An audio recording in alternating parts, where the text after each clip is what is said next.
भाई और बहनों को आज यहाँ पे उपस्थित होने के लिए बहुत बहुत धन्यवाद। और मंच पे आसीन हमारे वॉर रूम के और सोशल मीडिया के चेयरमैन सत्यजीत जी, आपका यहाँ पे उपस्थित होने के लिए बहुत बहुत धन्यवाद। मैं सबसे पहले आपको कुछ पंक्तियाँ जो इंग्लिश में हैं वो पढ़ के सुनाऊंगी, उसके बाद मैं इशू पे आती हूँ। तो ये कहते हैं कि elections are the most crucial event for a democracy where different parties and independent candidates participate with each other to earn the voters' mandate and represent them in the House of elected representatives. A vote is meant to be a social contract based on faith and facts. Part 15 of the Constitution of India consists of articles on election. Article 324 of the Constitution provides that the power of superintendence, direction and control of elections to Parliament, state legislatures, the office of the President of India and the office of the Vice President of India shall be vested in the Election Commission. One of the most heartening features of the press briefing by the Election Commission of India on the day General Elections 2024 was announced, it was emphasized that it would be on the level of playing field. The CEC said that it would be ruthless.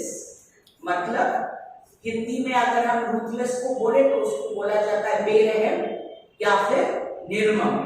In dealing with complaints of action that disturb the level playing ground, आज मैं election commission से ये पूछना चाहती हूँ कि वो अगर कह रहे हैं कि वो रूथलेस होंगे, निर्मम होंगे, उनके खिलाफ जो लोग मॉडल कोड ऑफ कंडक्ट का उल्लंघन कर रहे हैं, तो वो फिर इतना दयालु या फिर कृपालु कुछ लोगों के प्रति क्यों है? मैं आपको बहुत सारे उदाहरण आज देने वाली हूँ, जिसके लिए मेरे पास बहुत सारे प्रूफ हैं।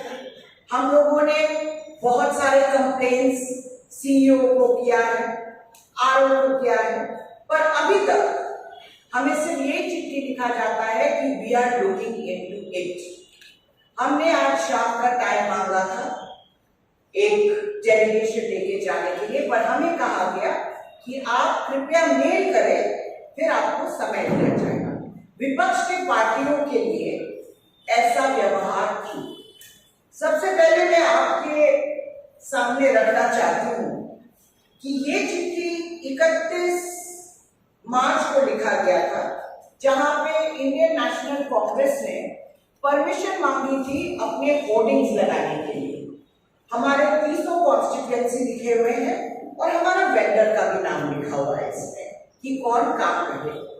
इसके जवाब में हमारे पास रिटर्निंग ऑफिसर से जवाब आता है, in pursuance to your application dated 30/3/24 for displaying billboard, you are requested to follow the guideline of MCC and this is for your kind and necessary action।